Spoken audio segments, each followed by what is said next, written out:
Thank you so much for being here, first of all. So like I have two questions when it comes to like the issue of abortion in how can I say, midterms and how can I say, elections, right? Mm-hmm. So I have heard conflicting messages when it comes to the issue of abortions. I have heard that how can I say, liberals care about abortion, and that, and that kind of how can I say, and that brings them to the polls, but not conservatives. I heard that both liberals and the conservatives are, how can I say, moved by the issue.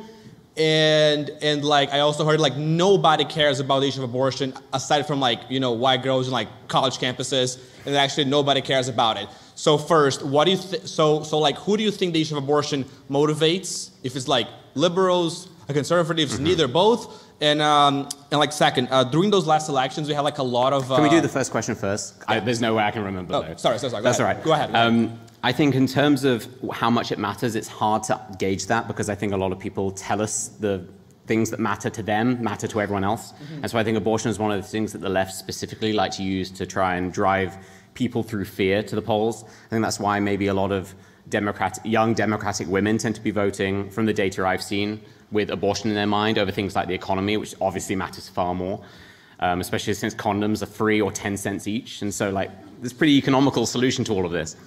And so I think, though, we focus too much on expecting our politicians to solve all of our problems. Most politicians are pretty awful people.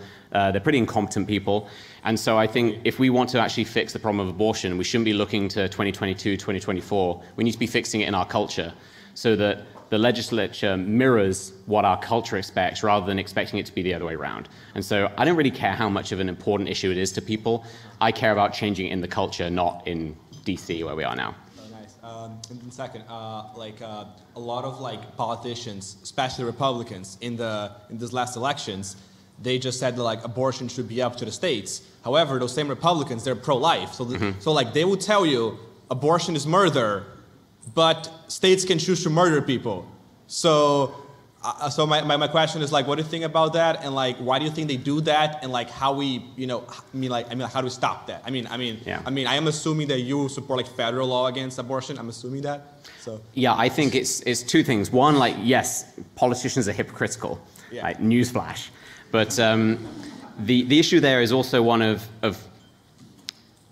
what's the long-term goal here? The long-term goal is to end abortion. Trying to run on a policy that is vastly unpopular in a lot of states might not get you there. So I think a lot of politicians are trying to stand on both sides of the fence on this, of saying oh, I'm personally pro-life, but I think it should be up to the states. I think they're lacking a bit of guts there a little bit. I think there is a way to talk about this strongly without making it your primary policy. But again, it has to come down to culture, because there's no politician out there who's going to solve this. There's no politician who will be able to fight states like California, Michigan, Illinois, New York on the idea that abortion shouldn't be a right anytime, anywhere, for any reason. That has to come from the culture. There's no way a politician, many of whom have had abortions or paid for abortions, are going to change that. Okay. Thank you so much. Thank you.